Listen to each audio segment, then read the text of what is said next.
নদী পার হব কেমনে? নদী পারের জন্য তো কোনো নৌকা নাই, কাগজের নৌকা বানালাম, তোমার নাম নিয়ে আমি নদীর পানিতে ভাসিয়ে দিলাম, এটাই আমার জন্য নৌকা বানিয়ে দেন, আর এই নৌকাতে আমাকে ছড়িয়ে নদী পার করে দেন। সুবহানাল্লাহ। আল্লাহর ওলি শেখ ফরিদ রহমাতুল্লাহ আলাইহি কাগজের নৌকা বানিয়ে এবার ওই নৌকার উপরে চড়ে গেলেন। আল্লাহর কি কুদরত! এবার অরিজিনাল নৌকার মতো একেবারে ফুল স্পিডে কাগজের নৌকা চলতেছে। সুবহানাল্লাহ, সুবহানাল্লাহ, সুবহানাল্লাহ। আরো জোরে বলেন সুবহানাল্লাহ। সুবহানাল্লাহ। নৌকা অরিজিনাল নৌকার মতন সাই সাই করে চলতেছে। নদীর মিডিল পয়েন্টে মাঝখানে যখন পৌঁছে গেলেন, ওই ওলি আল্লাহ দোয়া করছে, বাবু যেইভাবে যেই স্পিডে আসতেছে এত মুহূর্তের ভিতরে নদী পার করে ফেলবে, আল্লাহ যেন না আসতে পারে। কি করব? আল্লাহর কাছে বলছে, আল্লাহ নদীর ভিতরে আপনি ঢেউ তৈরি করে দেন, আর নদীর ভিতরে গোল গোল করে ঘোরান, নদীর ভিতরে মাঝখানে গোল গোল করে ঘোরান, যেন নদী পার না হতে পারে। আল্লাহ বলতে, বন্ধু তুমি তো চাও, তোমার চাওয়াটা কেমন করে আমি না করে দিই?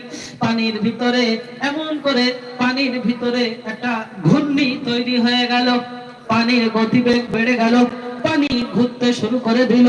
কাগজের নৌকায় চড়ে আছেন নদীর মিডিল পয়েন্টে, মধ্যবর্তী জায়গায় আল্লাহর হুকুমে ওলির দোয়াতে হযরতে শেখ ফরিদউদ্দীন রহমাতুল্লাহ আলাইহি কাগজের নৌকার উপরে নদীর মাঝখানে গোল গোল করে ঘুরতেছে। আল্লাহর ওলি শেখ ফরিদ আল্লাহকে ডেকে বলে, বাবু আমি বুঝেছি যে লোকটা আসার সময় সব নৌকাগুলো নদীর ওই পারে নিয়ে গেছে, এখন নদীর মাঝখানে ঘোরানোর জন্য ওই লোকটাই আবার কোনো না কোনো একটা প্যাচ লাগিয়েছে। যে লোক আসার সময় প্যাচ লাগিয়েছে, ওই লোকটাই নিশ্চয়ই আমার জন্য প্যাচ লাগিয়েছে। ওগো আল্লাহ পার করে দাও, পার করে দাও। এখন আল্লাহ পাক নদী পানির ঘূর্ণিটা বন্ধ করে দিলেন, সাই সাই করে নদী পার হয়ে গেলেন। এখন ওলি আল্লাহ দোয়া করতেছে, আল্লাহ কি হলো? নদী তো পার হয়ে গেছে। আল্লাহ বলছে, বন্ধু তুমি যা চাও তোমাকে দিই, সেও আমার বন্ধু, সেও যা চাই তাকে দিই। তুমি আমার বন্ধু, তোমাকেও না করতে পারি না, আর সেও আমার বন্ধু, তাকেও না করতে পারি না। তুমি যা চাও তাই হয়, সে যা চাই তাই হয়। সুবহানাল্লাহ, সুবহানাল্লাহ। দুজন যে যা চাও তাই হয়। আমার প্রিয় বন্ধুগণ, ভালো করে শুনে রেখে দেন, ওলি আল্লাহ হওয়া সহজ ব্যাপার নয়, ওলি আল্লাহ হওয়া সহজ ব্যাপার নয়। আমার বন্ধুগণ, ওলি আল্লাহ কারে কয়?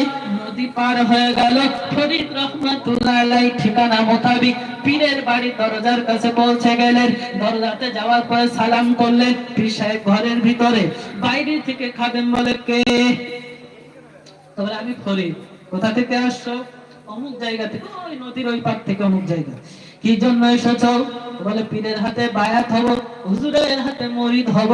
আমার জীবনে কোনো মুর্শিদ নাই, আমার জীবনটা বেকার, অসম্পূর্ণ একটা জীবন। আমার জীবনে একটা মুর্শিদ হলে আমার জীবনটা পরিপূর্ণ হবে। মায়ের হুকুমে মুর্শিদ ধরতে এসেছি, মুর্শিদের হাতে বায়াত গ্রহণ করতে এসেছি। খাদেম যে হুজুরকে খবর শুনিয়ে দিলেন, ভিতর থেকে হুজুর বলে, যাও ওই ছেলেটাকে বলে দাও এখন হবে না, পরে যেন আসে। খাদেম বাইরে আসলেন, আসার পরে বলে, ফরিদ হুজুর মানা করে দিয়েছেন, এখন তোমাকে বায়াত করা যাবে না, এখন হুজুর ব্যস্ত, ফিরে চলে যান, অন্য কোন সময় আসবেন।